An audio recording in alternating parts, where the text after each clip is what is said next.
離開咗 Thessaloniki 之後，揸咗差唔多3個鐘頭車咧，就嚟到希臘嘅 Meteora 邁泰奧拉。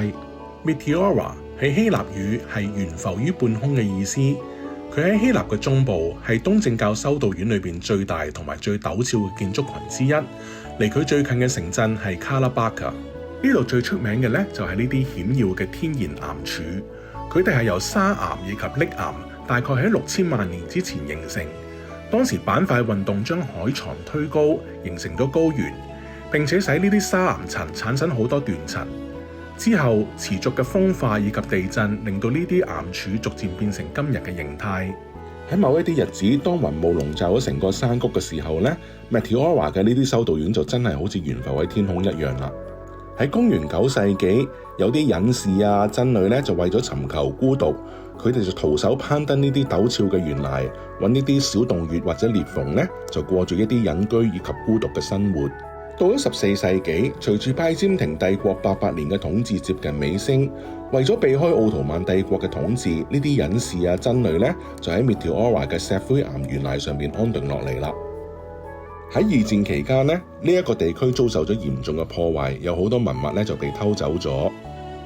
Meteora 呢度咧就曾經有過24座修道院，但係而家咧就剩翻6座仍然活躍，而且開放俾遊客參觀。因為 Meteora 嘅建築卓越同埋佢嘅宗教同藝術意義，喺1988年呢 Meteora 就被列入為聯合國教科文組織嘅世界遺產名錄。而家 Meteora 已經成為希臘最著名嘅旅遊景點之一。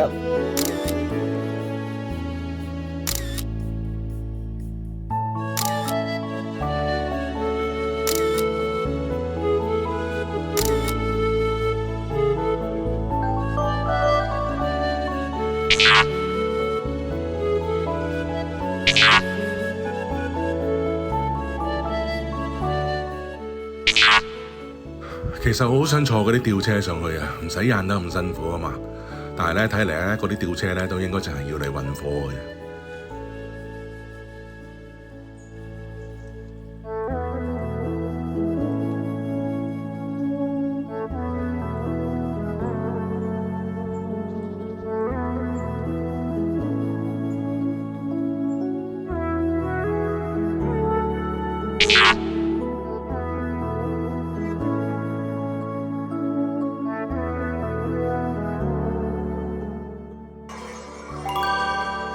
好，因為咧我就淨係預咗1日嘅時間喺 Meteora 呢度，咁所以咧晨早流流咧我就嚟到參觀第1座修道院啦。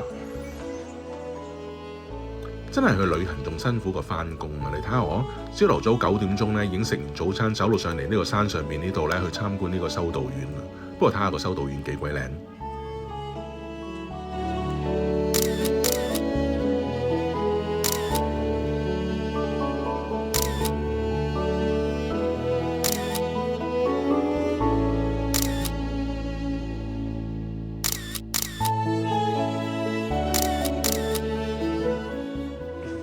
好，而家咧就嚟到呢個 Valium 修道院，咁咧9點鐘開門，咁但係依家就已經9點04定成5分啦，咁啊等多一陣啦，咁啊仲有幾個人喺度等緊開門嘅，咁啊等緊開門嗰陣時就可以睇下呢度個景色啦。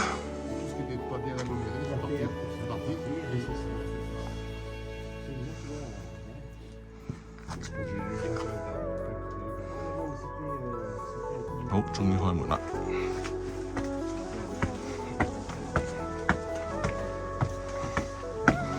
咁樣揸住個電話上樓梯會唔會有啲危險呢？其實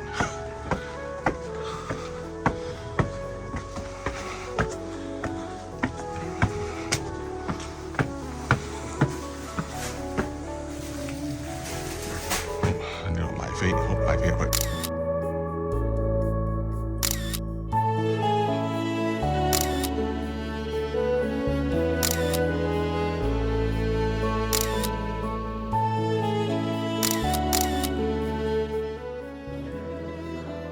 呢一座 Varlam Monastery 係一座東正教修道院。最初咧就喺1350年有一個叫 Varlam 嘅真人喺呢塊岩石上邊隱居，而到咗1517年呢，就由 Theophanes 以及 Nettorius 兩兄弟建立咗呢座修道院，而且建立咗3位聖人嘅禮拜堂。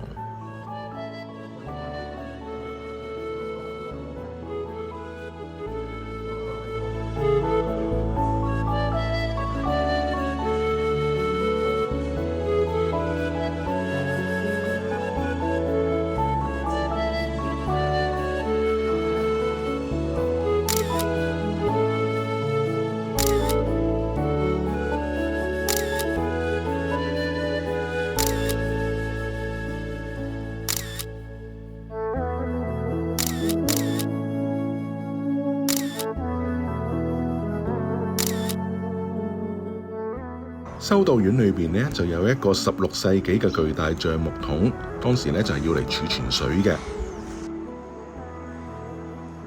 即係咁，隻手可以伸落去嘅喎，咁樣伸隻手落去，基本上都可以立到1嚿水歐元咁滯喎，其實都。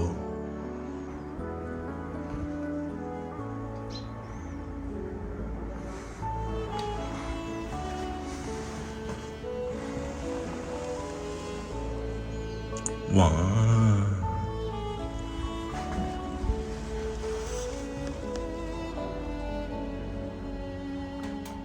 剛才我想去廁所嘅時候，我就喺度研究緊呢度咁古典嘅木門，究竟應該點樣開嘅？咁我就行埋去，諗住開門，點知發覺原來係非常之 high tech 嘅，冇得頂啊！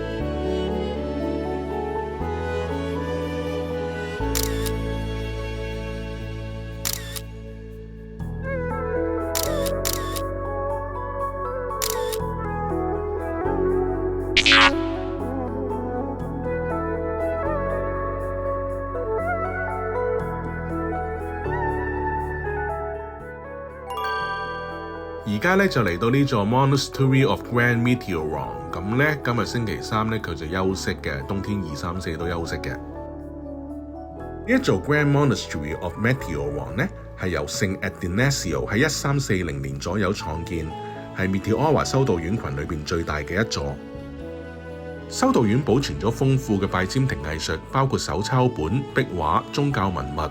修道院裏邊有好多重要嘅建築，例如大教堂、餐廳、醫院以及圖書館。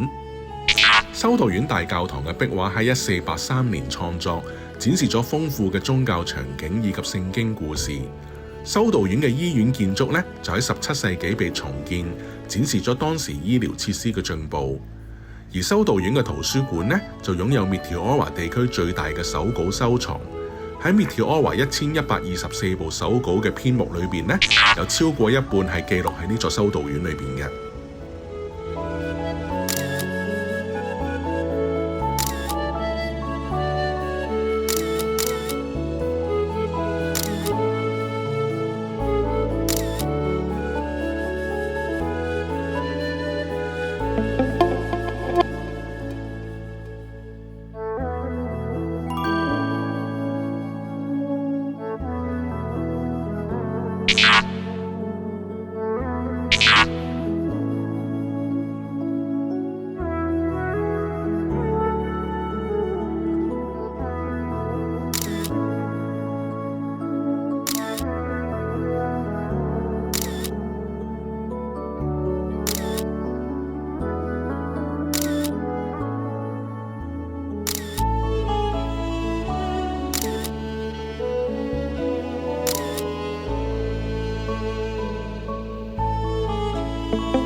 我而家企緊嘅呢個位咧，就可以望到好多靚風景啦，又可以望到好多修道院嘅。6座修道院裏邊咧，有5座修道院喺呢度都可以望到，又有靚風景。咁我頭先咧就影咗超多相啦。